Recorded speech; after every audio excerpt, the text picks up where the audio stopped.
À Kinshasa, à 19h dans l'est de la République démocratique du Congo, heure à laquelle nous vous convient à suivre cette tranche Kinshasa direct. Aujourd'hui, on va parler de propos des Fridolin Mbongo, ces propos qui dérangent. On a suivi Patrick Mouyaya parlant certainement de propos, qualifiant des propos des gravissimes.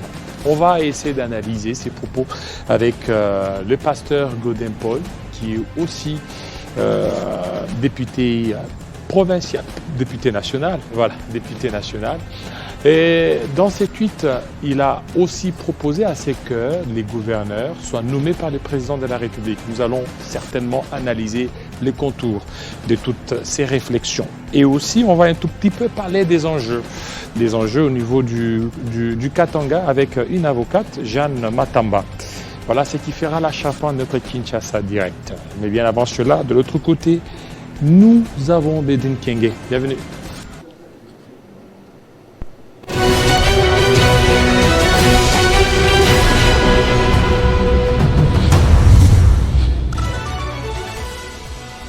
Le ministre de la Communication a tenu hier, mercredi, un briefing gouvernemental avec le ministre de la Santé et celui de l'Environnement, répondant aux questions d'un journaliste sur la situation sécuritaire de l'Est du pays. Patrick Mouyaya a jugé grave les propos du cardinal Fridolin Mbongo qui a semblé justifier les actes de rébellion. L'actualité, c'est toujours encore la nomination de Judith Toulouka à la tête du gouvernement. Les réactions de la classe politique se font timidement.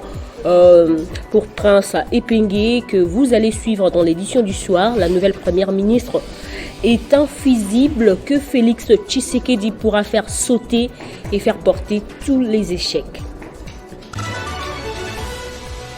À suivre également dans l'édition du soir, un élément de société, c'est l'une des voies de désenclavement des communes de Bumbu et de Selembao. La route 24 novembre dans son tronçon au niveau de la prison centrale de Makala ne tient qu'à un fil. De gros nids de poules continuent à se creuser aux grandes dames des usagers. En dehors de nos frontières au Mali, 10 jours après la fin de la transition, les autorités restent silencieuses. Un décret présidentiel fixait officiellement l'échéance au 23 mars dernier, mais la présidentielle ayant été reportée sine die, les autorités maliennes des transitions sont de facto toujours en place. Les appels se multiplient pour l'organisation d'élections et pour un retour rapide à l'ordre constitutionnel. Les soutiens des autorités tentent de justifier cette situation de vide juridique. Ces titres et bien d'autres seront développés dans l'édition du soir avec Arlette Boutella. Dans un instant, retrouvez Jean-David Kilolo pour la suite des Kinshasa Direct. Retrouvez toute l'actualité en continu sur www.tele50.cd.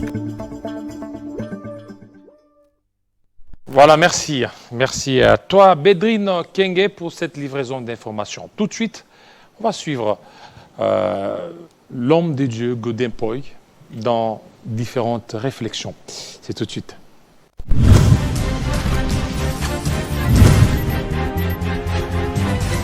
Je pense que Félix Tshisekedi doit donner la primature à quelqu'un de l'IDPS. À quelqu'un de l'IDPS. Ça sera cohérent. À défaut, il peut donner à Linguete. C'est encore plus performant. À Jules? Oui, excellent. Est-ce que vous savez que ce monsieur-là, Linguete, regardez l'immeuble qu'il vient de faire. Regardez comment les fonctionnaires qui sont avec lui, la manière dont ils travaillent. Au début, on pensait qu'il faisait ça pour embêter les gens du FCC. Et puis, enfin, il s'est attaqué aux gens de l'IDPS. Et puis, il a tapé aussi les autres. S'il donne à Kabou, et ça, c'est naturel, c'est l'IDPS. C'est naturel parce que c'est eux qui ont la majorité. Vous souhaiterez? Oui, je pense qu'il a rassemblé Kabouya. Il a essayé de faire sans passion de ce qu'il est en train de faire. On doit prolonger quelques jours pour qu'on continue à le faire. Mais les gens qui ne sont pas de l'Union sacrée, qui savent s'aventurer là-bas, ils perdent du temps. Les Matata Pognon? Non, Matata, c'est peut-être par rapport à son expertise, par rapport à autre chose, mais je pense pas que... Je ne vois pas Matata entrer dans l'Union sacrée. Il va faire l'opposition.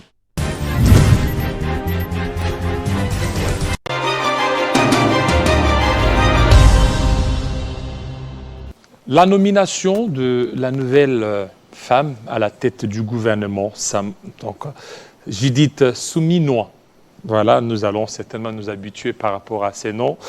Mais pourquoi le gouvernement congolais tarde alors qu'au niveau du Sénégal, ça va vite? Nous allons parler du propos de Fridola Mbongo. Nous allons parler de la nomination du gouverneur de province. Ça sera avec le pasteur Godin-Poy. Bienvenue, homme de Dieu. Merci Jean-David. Le plaisir est partagé. Toujours chic. Toujours chic. On essaye. Vous essayez. Vous m'avez pris à pied levé, donc on essaye. Effectivement. Ouais. Alors, le Premier ministre a été nommé par le président de la République, Judith Suminwa, alors qu'on a vu au niveau du Sénégal, le président élu, Ousmane Sonko nommé, et dans quelques heures, on aura le gouvernement. Il y a beaucoup de gens qui ont fait ce parallélisme-là. Pourquoi ça traîne en République démocratique du Congo? Est-ce que c'est par rapport à la vasteté du pays, par rapport aux défis du pays, ou par rapport au texte? D'abord, merci beaucoup. Si j'ai accepté cette invitation, c'est parce que j'estime très modestement que la République démocratique du Congo a perdu son aura intellectuelle. Au lieu d'apporter la lumière, maintenant c'est du feu d'artifice. Il y a des gens dans notre pays qui pensent que ce qu'ils ne connaissent pas n'existe pas. Première précision, le régime politique sénégalais est différent du régime politique congolais. Le Sénégal a un régime présidentiel et tous ceux qui ont fait les sciences de l'État et du pouvoir le savent qu'il y a des éléments nodaux. Des éléments nodaux, donc principaux, dans les régimes présidentiels. C'est la séparation des pouvoirs, ça c'est classique, mais dans le cadre de la modernisation des sciences politiques, le régime présidentiel se caractérise par la prééminence du président de la République. Et ça, c'est canonique. C'est fondamental. Et du coup, pour les pays qui ont opté pour un régime politique présidentiel, dans ces États-là, parce que dans le régime présidentiel, le Parlement ne joue pas un grand rôle dans le fonctionnement du pays. Et dans les cas du Sénégal, par exemple, vous allez voir que toutes les prérogatives régaliennes sont, c'est comme aux États-Unis, c'est entre les mains du président de la République. Alors qu'il y a même un Premier ministre. Tandis que le Premier ministre et les parlements, en fait, se partagent les pouvoirs législatifs. Et c'est ainsi que pour ceux qui connaissent comment le monde fonctionne, et particulièrement lorsque vous êtes au Sénégal, dans la constitution sénégalaise, vous allez voir qu'il est clairement dit que c'est le président de la République qui définit seul la politique générale de l'État. Alors qu'ici, c'est pas... Et le Premier ministre l'exécute. Donc, en sociologie, pour comparer des situations, Jean-David, il faut qu'il y ait une certaine analogie entre elles. Et cette analogie peut être soit des contextes, soit des structures. Donc, la situation sénégalaise est très différente de la situation congolaise. Le Congo a opté pour un régime semi-présidentiel. Dans les semi-présidentiels, il y a un équilibre entre les parlements et les présidents. Et c'est ce qui fait que dans le cadre de notre constitution, le président définit la politique générale de l'État en concertation avec son Premier ministre. Ce sont deux choses différentes. Et sur le plan même principiel, dans des régimes présidentiels, on n'a pas besoin d'un informateur. Les informateurs interviennent dans des régimes parlementaires. Mais la situation de la RDC a des singularités Tout simplement parce que nous ne sommes pas seulement dans un régime semi-présidentiel, mais nous avons opté pour la proportionnelle au niveau de nos élections législatives. Et du coup, dans ce contexte-là, c'est très difficile d'identifier de manière robotique la majorité parlementaire. C'est le cas de la Belgique, c'est le cas du Pays-Bas. Et dans ces pays-là qui ont opté pour les régimes semi-présidentiels, les régimes parlementaires et surtout avec la proportionnelle, il faut identifier la majorité parlementaire. Et on n'identifie pas une majorité parlementaire sur base des résultats provisoires de la CENI. Donc, il faut attendre. Vous êtes juriste et même parmi les plus capés de notre presse. Vous êtes censé les savoir. Et donc, il faut attendre. C'est ça l'état de droit. Après la publication des résultats provisoires par la CENI, il faut attendre que ces résultats soient confirmés par la Cour constitutionnelle, qui dispose de 2 mois pour ces fins. Alors, évidemment, les gens vont poser la question, pourquoi 2 mois? Mais regardez la superficie de la RDC. La RDC, mon pays et le vôtre, la superficie c'est 2 345 049 km², tandis que le Sénégal c'est 196 000 km². Donc c'est pratiquement les 8% de notre superficie. Et comme si cela ne suffisait pas, la RDC, c'est plus de 100 millions d'habitants, le Sénégal c'est à peine 18 millions, c'est pratiquement la ville de Kinshasa. Et sur le plan scientifique, des gens qui comparent ce genre de choses, on dit qu'ils font des comparaisons bâtards. Donc, que ce soit sur le plan constitutionnel, que ce soit sur le plan managérial, chez nous, c'est lourd, tout simplement parce que nous avons opté pour un régime semi-présidentiel.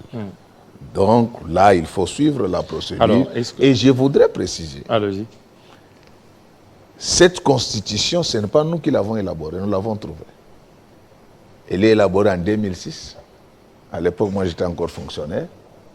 Donc, si quelqu'un veut nous suspecter par rapport à cela, je crois qu'il a besoin de bonnes explications pour comprendre comment fonctionne l'État. Est-ce que maintenant, avec ce système, vous ne voyez pas que déjà dans la praxis, les Congolais vont déjà dans le système présidentiel, dans les régimes présidentiels? Parce que vous allez voir, regardez ce qui s'est passé avec Samalou Kondé. On continue beaucoup plus à enregistrer. Donc Samalou Kondé est passé presque inaperçu. Bon, en fait, c'est ça la réalité du pouvoir. Donc, on peut avoir des définitions tarabiscotées. Mais sur le plan national comme sur le plan international, la politique est par essence un rapport de force. Si ce que Poutine est en train de faire, c'était fait par un président africain, il serait déjà en prison. Un dictateur. Il serait déjà en prison. Et donc, c'est pour cela, d'ailleurs, je salue mon grand frère Bochab Mabileng. À un certain moment, il avait parlé d'une certaine notion de la primocratie en République démocratique du Congo. Mais comme chez nous, tous ceux qui ne savent pas s'élever au niveau du savoir, ils insultent. Un Premier ministre ils insultent ceux qui réfléchissent. Et c'est pourquoi nous disons toujours que très modestement, on n'a pas l'impression d'être plus intelligent que les autres, que les malheurs de ceux qui se réveillent très tôt, c'est d'avoir comme interlocuteur que les autres. En fait, notre constitution a été conçue d'une manière telle qu'il y ait un équilibre de pouvoir entre les présidents de la République et les premiers ministres. Mais ces premiers ministres qui devaient jouir de ce que mon grand frère Bochab, que je salue, lorsqu'il parlait de cette primocratie, ce n'est pas n'importe quel premier ministre qu'on recrute parce qu'il est expert. Donc il s'agissait d'un premier ministre chef de la majorité parlementaire. Alors, lorsque le président a l'avantage d'être à la fois le chef de l'État et les vrais chefs de la majorité parlementaire, c'est tout à fait normal. C'est ça la politique. Donc, alors, ça ne se décrète pas. Parce que, Donc, le jour où on aura un Premier ministre qui aura sa vraie majorité à l'Assemblée nationale, à ce moment-là, donc l'équilibre sera réel. Dans vos tweets, vous aviez aussi parlé de la nécessité de la nomination des gouverneurs de province. Vous ne voyez pas que c'est donner encore beaucoup plus du poids au régime présidentiel, alors que c'est un régime, nous sommes dans un régime semi-présidentiel. Bon, vous savez, la gouvernance d'un État, Jean-David, la gouvernance d'un État n'est pas que longitudinale, mais elle est également polygonale. Pourquoi nous gouvernons? Pourquoi nous cherchons à accéder au pouvoir? C'est pour en fait résoudre le problème de la population. Et du coup, il faut toujours créer un équilibre entre les rigidités du droit et l'efficacité du management public, sans violer l'état de droit. Je ne dis pas moi que je suis plus intelligent que les autres, mais j'ai un léger avantage. Pendant toute ma vie, je n'ai travaillé que pour l'État. D'abord comme fonctionnaire, pendant au moins 25 ans. Aujourd'hui comme politique. Et pendant plus de 30 ans, je ne fais qu'étudier l'État dans ma vie. Et avec ma modeste expérience à la tête d'un organe délibérant, je me suis rendu compte que déjà notre loi électorale n'a pas réussi à resserrer toutes les mailles gouvernantielles. Dans d'autres pays, il est strictement interdit de donner des cadeaux aux élus pendant la campagne électorale. Mais chez nous, on a laissé tout ça comme ça. Et du coup, comment ça se passe? Pour les grandes provinces, je l'ai dit avec beaucoup d'autorité, et ce que j'ai dit, Dieu l'aurait dit s'il lui avait été demandé de le dire. Aujourd'hui, pour les grandes provinces de la RDC, ce qu'on appelle le Congo-Haïti, vous ne pouvez pas vous faire élire gouverneur si vous n'avez pas dépensé au moins 5 millions de dollars. Au moins 5 millions. Bon, je ne dis pas que ça se paye cash, non. Parce que vous battez campagne. La totalité. Vous pouvez recevoir les gens dans le restaurant. Donc, ce sont des pratiques que je décourage, bien sûr. Mais vous allez voir qu'au bout du tuyau, celui qui doit passer là-bas peut dépenser autour de 5 millions de dollars. Et dans ces conditions-là, généralement, c'est l'argent qu'on prend auprès des opérateurs économiques. Et dans ces conditions-là, lorsque vous commencez le travail, les réflexes normaux, si vous ne voulez pas aller au ciel comme nous, vous devez chercher à récupérer ce que vous avez dépensé. Et du coup, cela va entamer la gouvernance jusqu'à la fin du mandat. Alors là, il sera obligé de revoir la Constitution. Oui, il y a deux voies. J'aime bien, j'apprécie votre intelligence. Et ça ne s'arrête pas que là. Les gouverneurs, les présidents des assemblées provinciales sont dans une insécurité permanente. C'est ce qui fait qu'au lieu de se consacrer aux actions développementalistes, ils sont obligés de faire la veille politique. Vous savez moi-même combien d'émotions fantaisistes que j'ai reçues, Dieu merci. Donc, c'est grâce à Dieu que je suis passé. Et moi, je suis très fier de moi aujourd'hui. Je peux vous dire que ni à mon élection, ni à ma réhabilitation, je n'ai jamais donné un seul franc à quiconque. Mais ça a été un cas exceptionnel. Alors, c'est ce qui fait que les gouverneurs, au lieu de se concentrer sur le travail des développements des provinces, ils sont tout le temps occupés à chercher, à gérer des crises politiques. Tout cela, ça exige beaucoup d'argent et ça devient en fait un deal entre quelques personnes pendant que nos provinces sont en train de tanker. Mais il y a deux voies pour contourner cette difficulté. La voie majeure, donc celle qui est incontestable, c'est la révision constitutionnelle. Mais dans les contextes de guerre comme celui-ci, vous parlez de la révision constitutionnelle, tout de suite là, les impoliticiens, parce qu'en sciences politiques, il y a la différence entre la politique et l'impolitique. Donc ce sont des concepts différents. Ils vont chercher à instrumentaliser la population au motif qu'on veut toucher à la Constitution. Mais comme cette voie-là est difficile et lente, il y a une deuxième voie mineure que moi je propose. En fait, le rôle de l'université, c'est d'apporter de l'éclairage aux questions obscures de la société. Et donc, il y a une voie mineure. C'est l'article 69 de la Constitution qui fait du chef de l'État les garants du bon fonctionnement des institutions. Vous suivez déjà ce qui se passe à l'Équateur. On vient de fermer pendant qu'on n'a pas encore le bureau définitif. Oui, et ça sera comme ça jusqu'en 2028. Je ne suis pas un prophète des malheurs. Je vous ai dit que j'ai passé toute ma vie à étudier, à enseigner, à travailler pour l'État. Vous allez voir que les provinces ne vont pas évoluer. Et au bout du tuyau, c'est le président de la République qui sera mal jugé.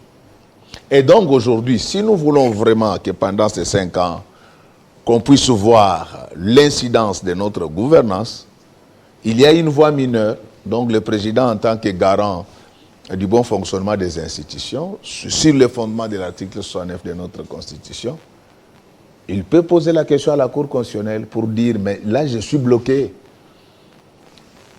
Les conflits sont récurrents. La corruption, c'est à ciel ouvert. Est-ce que je ne peux pas? Et surtout que nous avons déjà une jurisprudence en la matière. Le président Joseph Kabila l'a fait en 2015 avec les commissaires spéciaux. Là, je vais parler comme mon grand frère Lambel Mende, que je salue également. Les cieux ne nous étaient pas tombés sur la tête. Bon. Donc, en fait, il faut impérativement passer par la Cour constitutionnelle pour éviter de violer la Constitution. Je sais moi-même que la voie est mineure, mais elle n'est pas illégale. Voilà, elle n'est pas illégale. Parce que si nous continuons avec ces systèmes-là, il ne faut rien attendre des provinces. Et d'ailleurs, même dans les provinces-là, où vous entendez les gens dire qu'il y a eu performance, mais la performance se mesure à l'aune des ressources. Lorsque vous regardez les ressources que ces provinces-là détiennent, et ce qui a été fait, donc c'est anodin, c'est superfétatoire. Voilà, alors, puisque l'actualité l'exige, on a suivi l'homélie du cardinal lors de la Pâque. Mais c'est comme si ça dérange. J'ai suivi le porte-parole du gouvernement, Patrick Mouyaya, qui a qualifié ses propos des gravissimes. Et vous, vous êtes aussi homme d'église, vous êtes pasteur, vous êtes professeur. Mais lorsque vous analysez cette homélie, comment vous aviez ressenti? Bon, d'abord, je dois être très honnête. Moi, je n'ai pas suivi l'homélie, mais c'est plutôt, j'ai un ami qui est professeur à Genève. Il sait que moi, je n'entre pas dans ces histoires-là. Inbox, c'est lui qui m'a envoyé l'élément sonore. Bon, comme ça venait de lui. Donc, quand ça vient de tout le monde, je ne lis pas. Mais comme je connaissais son sérieux, j'ai eu à suivre. Mais vous le dites que moi-même, moi je ne suis pas seulement pasteur, moi je suis l'enfant de l'Église. Pour rien au monde, je ne casserai du sucre sur le dos d'un père spirituel. Donc je ne parlerai moi jamais en mal d'un père spirituel parce que je suis l'enfant de l'Église. Même si il y a eu des sorties un peu maladroites, ce n'est pas à moi vraiment de venir ici m'attaquer à un père de l'Église, que ce soit au niveau du mouvement du réveil, que ce soit au niveau des protestants, que ce soit au niveau des catholiques. Mais je suis arrivé à une conclusion. Laquelle? Donc, depuis que nous avons, on a tué l'école dans ce pays, et que nos médias sont devenus pratiquement des lieux d'apprentissage des chansons obscènes et des injures, je me rends compte que la RDC a perdu son aura intellectuel. Et c'est ce qui fait qu'aujourd'hui, nous sommes dans un environnement du faux, n'importe qui, il parle de ce qui lui passe par tête, sans filtre. La seule précision que je peux apporter, moi, par rapport à ce débat, donc moi, pour rien au monde, je ne peux pas parler en mal de notre cardinal, je ne le ferai pas. Mais, sur le plan scientifique, pour moi, c'est un père, je le respecte, je l'ai respecté, je le respecte et je le respecterai à jamais, comme je l'ai fait avec nos pères nos pères de l'église du Réveil, les Kimbanguistes, les papas évêques Mokuna, les généraux Soni Kafuta, apôtre Léopold Mouton, bishop Kakens et consorts. Donc moi, je ne peux pas parler mal d'un père spirituel. Mais nous devons éduquer la population. On a dit, on paye aux députés 33 000 $. 33 000 $. Donc je vous l'ai dit que c'est faux, archi faux. Comment c'est faux? Moi-même, je le suis. Mais il y a un règlement intérieur. D'abord, si quelqu'un vous parle d'un règlement intérieur, c'est qu'il n'a rien compris dans l'affaire. Okay. Le règlement intérieur ne fixe jamais les émoluments. C'est ça la... Je vous ai dit que le Congo n'a plus d'aura intellectuel. Depuis que nos écoles et la plupart de nos universités sont devenues des marchés de vente des bulletins et des diplômes. C'est pourquoi on en arrive à ce genre de raisonnement. Le règlement intérieur ne fixe jamais. Jamais, alors jamais, au grand jamais, les émoluments des députés. Je peux vous en donner un exemplaire. Vous ne trouverez pas ça. Donc c'est ça l'environnement du faux. Chez nous, comme on a tout désacralisé. Vous savez, Jean-David, vous êtes mon ami, vous savez que le meilleur profil n'a jamais été un atout au Congo. Donnez-vous de la peine pour faire l'autopsie et de la plupart des responsables de notre pays. Vous verrez qu'à 60% près, et donc à 60% près, ça ne vaut pas la peine. C'est pourquoi ça ne marche pas. Donc les 33 000, c'est faux. Donc, j'ai dit ceci. Jusqu'à ce soir, moi je suis député. Jusqu'à ce soir, il n'y a aucun député qui touche plus de 5 300 $. D'ailleurs, je vous informe, depuis le mois de janvier, depuis qu'on est là. 5 300. Depuis le mois de janvier, depuis que nous sommes là, on ne m'a payé qu'une seule fois. Et c'était 15 millions de francs congolais, convertis en dollars. Donc, lorsqu'on fait des affirmations gratuites de ce genre, avec une légèreté inimaginable, voudrais-je dire, je pense que nous avons touché les fonds. Alors, ouais, où c'est revenu? Regardez. Ces genres de propos ne sont pas de nature à consolider la cohésion nationale que nous recherchons. Parce qu'en fait, comme vous le savez, hein, donc moi j'ai fait mon stage au Parlement d'Arkansas, donc ce qu'on appelle au Congo Arkansas, aux États-Unis. Là-bas, mes collègues me disaient que vous ne verrez jamais un électeur venir vous poser un problème d'argent. D'ailleurs, ils étaient surpris d'apprendre que nous, on prenait en charge la place. Et lorsque nos électeurs, là, ils apprennent que le monsieur, il a 33 000 $. J'ai compris. Au départ, je ne comprenais pas. Comme moi, je ne suis pas ce genre de choses. Donc, les gens à qui je remettais 100 $, cette fois-ci, quand ils m'appellent, ils demandent, c'est toujours à partir de 1000. Moi, je ne savais pas qu'il y avait ce genre de choses. Et déjà, lorsque vous créez cette rupture entre les élus et leurs électeurs, donc vous ne facilitez pas la cohésion nationale. De deux, les députés, ce sont aussi des époux ou des épouses. Imaginez-vous, votre femme suit un tel discours, on dit qu'on vous paye 33 000 $ que vous ne voyez pas. Même si elle est chrétienne, elle ne pose pas de questions, mais dans son cœur. Donc, bref, je voulais les dire avec beaucoup d'autorité que moi, je suis député jusqu'à ce jour. On ne m'a payé qu'une seule fois, depuis que je suis là.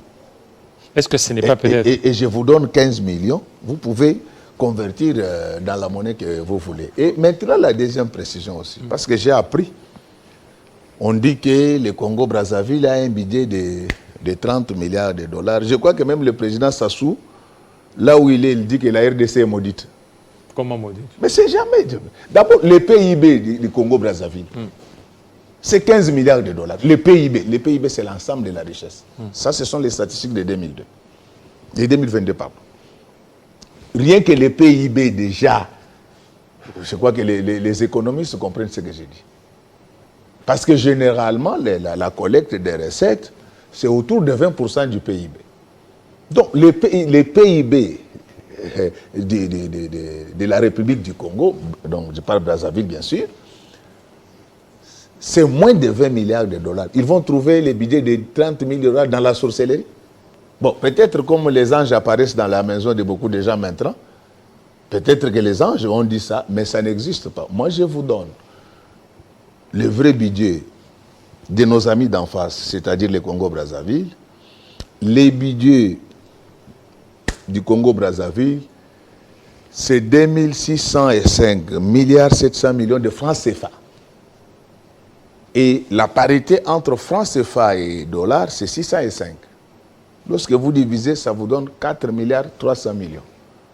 Pour le Congo-Brazzaville. Pour le Congo-Brazzaville. Les gens... Alors que nous, nous sommes à 16 milliards. À 16 milliards. Le contraire, que personne ne vous trompe que nous sommes à 3 milliards. Donc les budgets de 3 milliards, nous avons quitté cette histoire-là de 3 milliards avant 2010.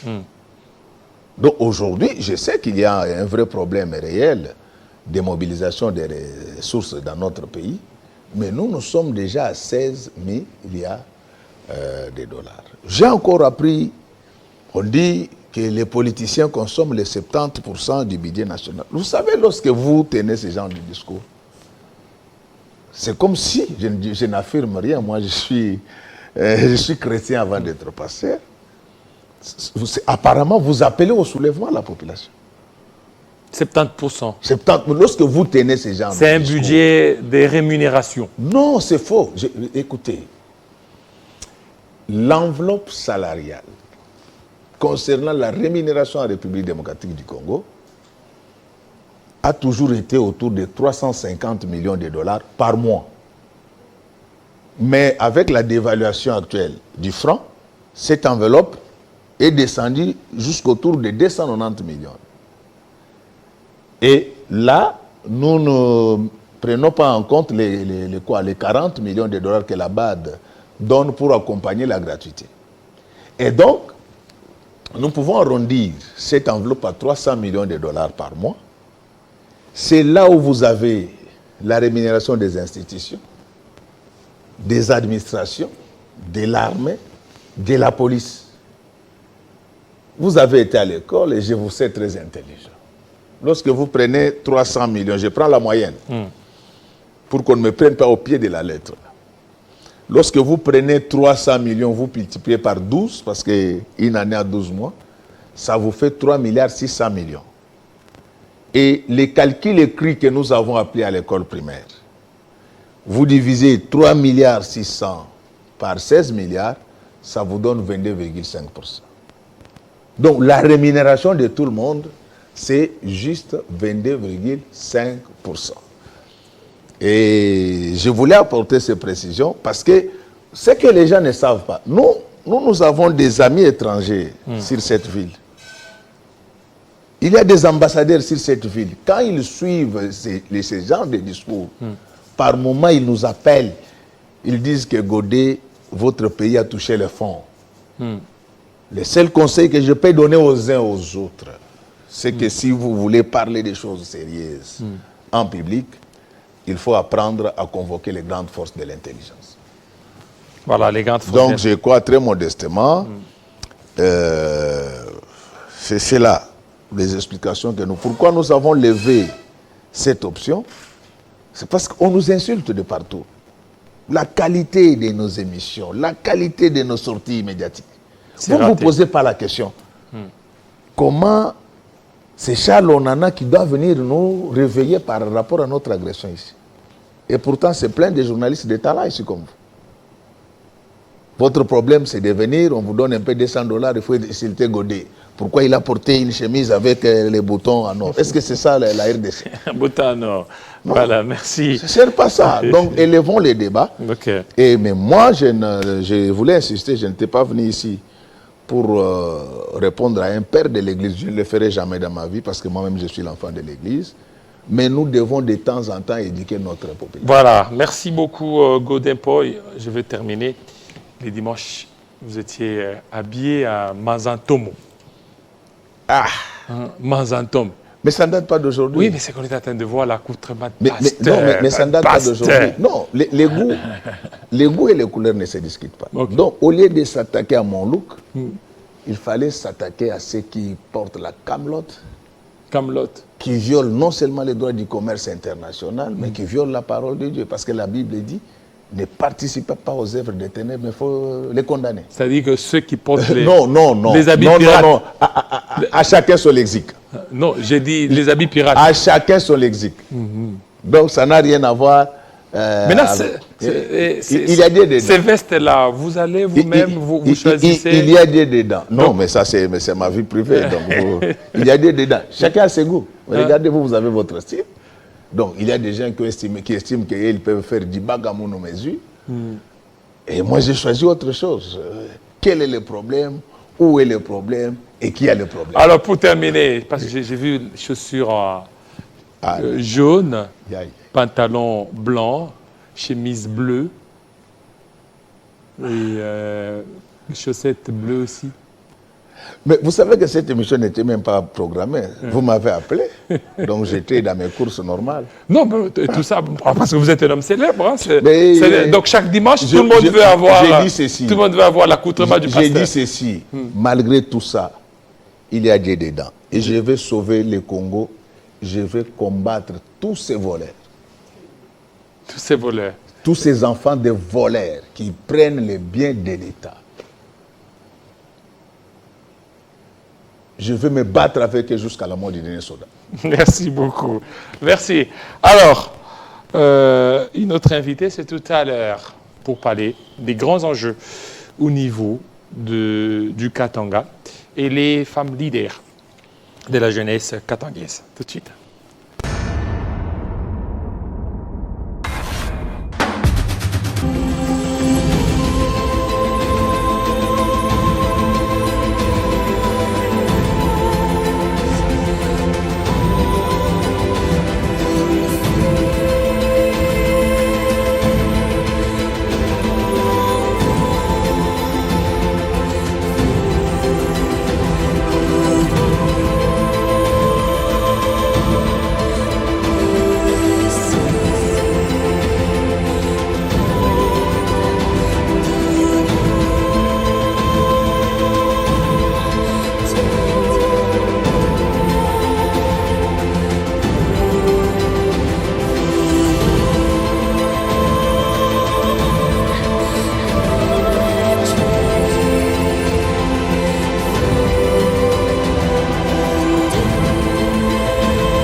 Voilà, on va parler des grands enjeux, du face-à-face avec Madame Jeanne Matambo, qui est avocate au barreau du Katanga et leader des jeunes.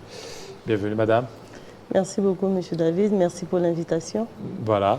Alors, vous êtes là pour d'abord parler de ces face-à-face. Hein, face-à-face, mais avant qu'on parle de face-à-face, il y a des grands enjeux au niveau du Katanga. Le Katanga, quand on parle des enjeux, c'est des élections des gouverneurs, des vice-gouverneurs, oui, des élections des sénateurs. Oui. Et vous, en tant que leader, quel regard portez-vous de ces élections, sachant qu'il y a un gouverneur qui est là, qui a fait son temps, qui va encore revenir, et tout ça. D'après vous? Non, j'ai dit qu'il veut revenir. Ah, qu'il veut revenir. J'ai dit qu'il veut revenir. Je ne confirme pas qu'il veut revenir. Mais vous, en tant que leader, vous avez aussi un mot à dire par rapport à ça. Et avant d'entamer, de répondre à votre question, je souhaiterais d'abord féliciter Madame, notre Premier ministre de la République démocratique du Congo. Okay. Et surtout remercier les chefs de l'État pour cet honneur-là qui aujourd'hui va permettre aux jeunes filles de rêver aussi et de croire que la compétence compte. Et nous sommes en mesure d'apporter notre contribution pour le développement de notre pays. Voilà mes sincères félicitations à Madame Judith. Vous êtes aussi retrouvée dans cette nomination d'une femme? Bien sûr, bien sûr. Pour moi, c'était une grande joie et une grande satisfaction aussi.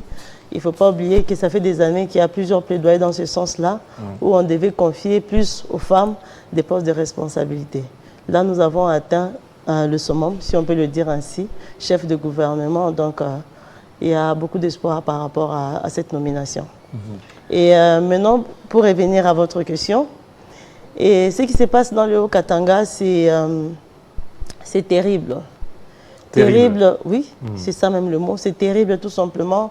On se retrouve dans un tourbillon où on ne sait plus où s'abriter tout simplement.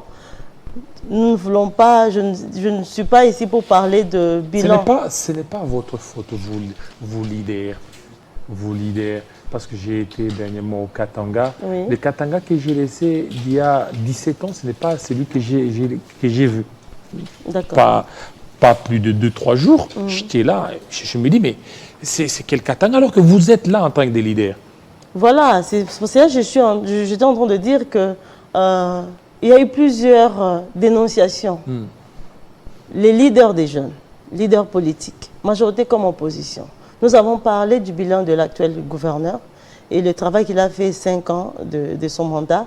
Et pour la majorité des gens, il a échoué tout simplement. Il a échoué. Et on a commencé à demander son départ avant même la fin de son mandat. Mais malheureusement, à notre grande surprise, il a été plébiscité, candidat de l'Union sacrée, entre parenthèses. Et c'est là toute notre désolation. Donc, les cris et les demandes de la population haut-katangaise n'est pas vraiment prise en compte. Et voilà, c'est terrible ce qui se passe dans le Haut-Katanga. On déplore l'insécurité, les impayements, on déplore... Mais ça, c'est d'une manière générale, ce n'est pas que le Haut-Katanga, c'est ici, c'est presque partout, l'insécurité, les impayements. Non, mais il faut faire attention, la province du Haut-Katanga, c'est parmi les provinces les plus riches de ce pays. Si déjà une province comme le Haut-Katanga est endettée, n'arrive pas à payer ses fonctionnaires, donc c'est pire que le chaos. Maintenant, imaginez les provinces pauvres. Qu'est-ce que nous pouvons dire de ces provinces-là? C'est là où il y a un vrai contraste. Parce que le Haut-Katanga, connu comme une province riche, donc sa population ne peut pas aujourd'hui créer à la pauvreté. Pauvreté dans le sens où les gens sont impayés. 6 mois, 8 mois impayés, mais c'est terrible. C'est terrible. Alors, j'ai vu, vous aviez créé un concept face à face. C'est quoi ce concept? Voilà, le conseil face à face, c'est un nouveau concept de leader des jeunes du Haut-Katanga. C'est sous forme d'une tribune populaire qu'on a prévue pour écouter un peu les candidats gouverneurs. Pas seulement écouter les candidats gouverneurs, ils vont défiler devant cette tribune pour expliquer un peu leurs projets, leur plan dans tous les secteurs de la vie provinciale. Ça, c'est de 1. Surtout, nous allons insister leur projet pour l'émancipation de la jeunesse. Les leaders des jeunes, c'est une organisation d'abord. Ils sont issus des organisations apolitiques. Mais ils travaillent pour l'émancipation et l'encadrement de la jeunesse. D'ailleurs, je souhaitais revenir sur ça parce que dernièrement, nous avons vu un groupe de jeunes que nous connaissons qui ont marché pour apporter leur soutien aux candidats gouverneurs au nom des leaders de jeunes. Non, les leaders de jeunes ce n'est pas une organisation monnayable où on manipule, on utilise, ainsi de suite. La province du Haut-Katanga, c'est l'unique province où il n'y a pas de conseil provincial de la jeunesse. Pour montrer à quel point le gouverneur actuel ne s'est jamais intéressé à la jeunesse de sa province. Le gouverneur actuel? Oui. La preuve est là. Il n'a jamais su organiser même le conseil. Il n'a jamais le conseil de la jeunesse. Le conseil provincial de la jeunesse n'a jamais existé au Katanga. Il n'a pas pu organiser cela. Bien que nous l'avons plusieurs fois. Donc c'est un échec alors? C'est un échec. Il n'a jamais eu d'initiative pour encourager sa jeunesse, orienter la jeunesse, surtout accompagner les projets des jeunes. Donc ce n'est pas aujourd'hui qu'il peut avoir besoin de soutien des leaders des jeunes. Au moment où nous savons que nous sommes apolitiques, nous sommes là pour l'intérêt communautaire, surtout nous prêchons le civisme et le bénévolat. Donc nous mener sur ce chemin-là. Et c'est quoi l'alternative? Un sabotage. L'alternative par rapport au gouvernement actuel. Il ne faut pas parler en sens d'alternative. Nous parlons plus les attentes. Des attentes. Quelles sont les vraies attentes de la jeunesse aujourd'hui? C'est quoi, par exemple? Nous voulons avoir un gouverneur qui a l'écoute de la jeunesse. un gouverneur qui a déjà un parcours, une expérience. Je vais donner l'exemple du... Mais l'UEMOA a une expérience, non? Il a Oui, fait 5 ans. 5 ans, c'est que ça lui donne cette expérience sur les autres, sur ceux qui veulent venir. Mais il n'a pas laissé de traces pour la jeunesse. Aucun impact. Il est passé comme un vent. Il n'a rien fait pour sa jeunesse. C'est pour cela que nous avons demandé qu'il doit partir. Les jeunes leaders ont commencé à dénoncer ces pratiques depuis longtemps, où il a instauré l'injustice, le favoritisme, le tribalisme comme mode de gestion. Aujourd'hui, dans le Haut-Katanga, nous autres, ou ceux qui sont des Midaka, comme on aime bien le dire, on les appelle les Mouissa. Si vous n'êtes pas autochtone, originaire. Des Midakar, qui sont-ils? Voilà, des Midakar, donc vous n'êtes pas au Katanga 100%. Au niveau du Haut-Katanga? Au niveau du Haut-Katanga, on nous considère comme les Mouissa, ça veut dire les étrangers. Comment est-ce que moi... Les étrangers dans votre propre pays? Dans votre propre pays et dans une province où vous êtes né, vous avez évolué, vous avez fait vos études et vous vous êtes impliqué. Je vais donner mon exemple personnel. J'ai plus de 15 ans dans les mouvements des jeunes. Plus de 15 ans. Vous êtes né, grandi au Katanga? Je suis né à Kalemi et j'ai grandi, voilà, l'ancienne configuration du Katanga. Et je suis d'un parent katangais, voilà. Mais je suis considérée étrangère tout simplement parce que je ne suis pas au Katangaise de 100%. Et aujourd'hui, je ne peux même pas oser, c'est comme ça qu'on a bloqué même le conseil provincial de la jeunesse, tout simplement parce que la majorité des jeunes leaders du Haut-Katanga ne sont pas originaires. On dit non, non, c'est une histoire de Mouissa qu'on nous appelle maintenant Mouissa.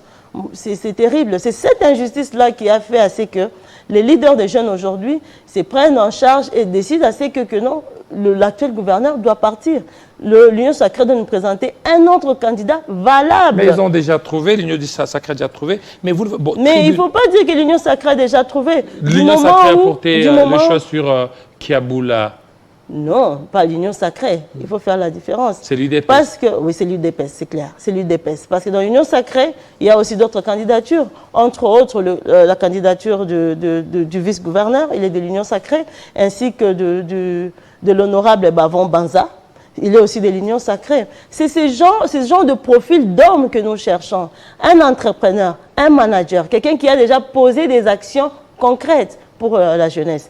L'honorable Bavon Banza, qui est aussi candidat, il soutient beaucoup les jeunes entrepreneurs. Il a poussé beaucoup de jeunes entrepreneurs à avoir des contrats, ainsi de suite. Et il a fait même des réalisations dans sa ville de Kipushi, qui aujourd'hui, tous les Katangais en général vont aujourd'hui faire le tourisme à Kipushi, grâce aux efforts et à l'intelligence d'un seul homme.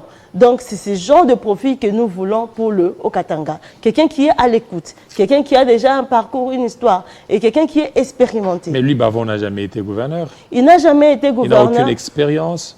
Une expérience par rapport à quoi? Aucune expérience à la tête d'une si richissime province du Katanga, et puis vous voulez lui donner... Il va d'abord apprendre, le temps de pouvoir apprendre, ça va passer. Alors que Kiaboula, mais il faut faire attention. Moi, je ne suis pas son porte-parole et je ne suis pas ici pour communiquer par rapport à son profil et son CV. Mais ce que je sais, c'est un grand directeur.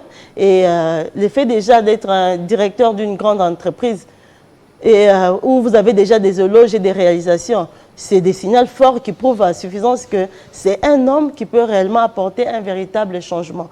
Et surtout, c'est un homme de l'unité. Parce que quand les gens ont voulu l'amener, moi j'ai vu dans les réseaux sociaux, quand les gens ont voulu l'amener sur les tendances ethniques, tribales et tout, il n'a jamais soulevé cette question-là. C'est quelqu'un qui approche tout le monde et quelqu'un qui est à l'écoute de tout le monde. Moi, je pense que c'est quand même un des meilleurs profils que nous avons pour la province du Haut-Katanga. Votre concept face à face, oui. vous parlez d'une tribune populaire où oui. chacun, est-ce que vous ne voyez pas que c'est aller un peu vite à besogne? Parce que ce n'est pas vous qui allez voter pour les candidats gouverneurs, ce sont les députés provinciaux.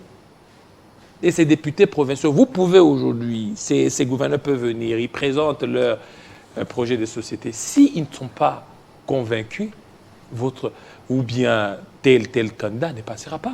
Pourquoi ne pas peut-être penser à autre chose, aller peut-être conscientiser les députés provinciaux pour qu'ils ne se laissent pas faire par l'argent ou la corruption afin qu'ils votent des gens utiles à la province?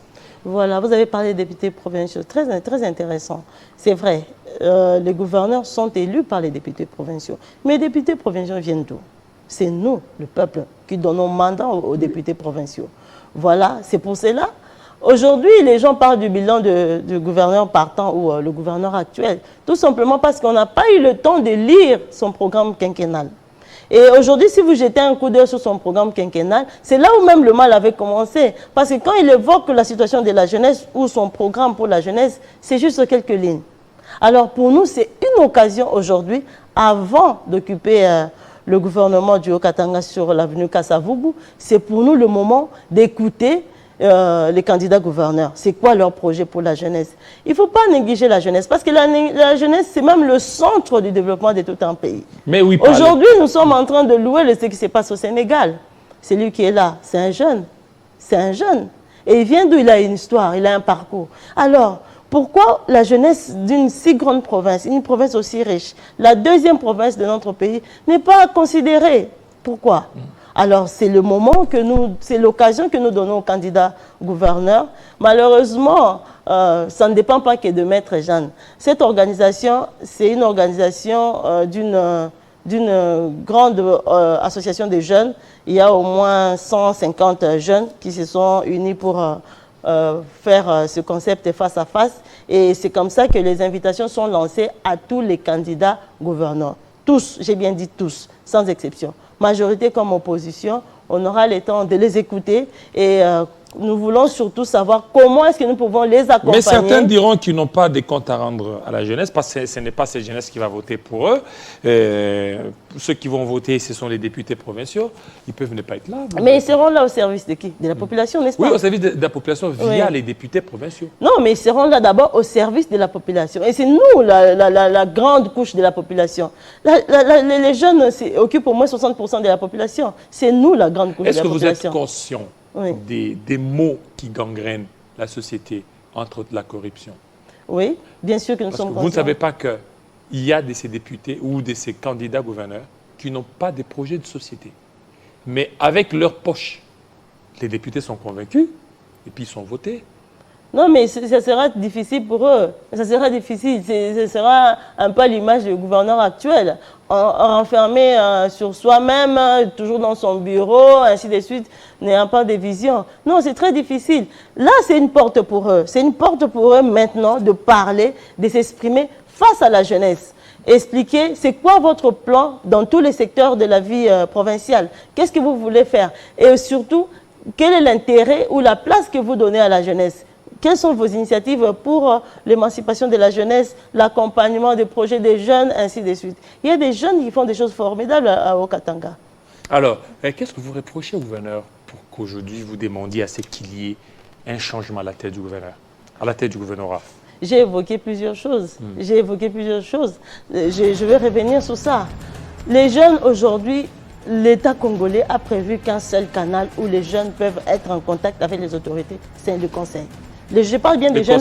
Oui, je parle bien des jeunes apolitiques. Pas les jeunes politiques. Parce que maintenant, il y a aussi un système où les jeunes politiques sont corrompus, on donne l'argent, ils marchent, ils font des désordres, ils insultent les gens sur le réseau. Non, nous ne sommes pas dans ça. Nous sommes là pour travailler pour l'intérêt communautaire. Alors, je disais que c'est le conseil. Déjà, 5 ans au gouvernorat, vous n'avez pas su organiser le conseil. Même de nouvelles provinces ont un conseil.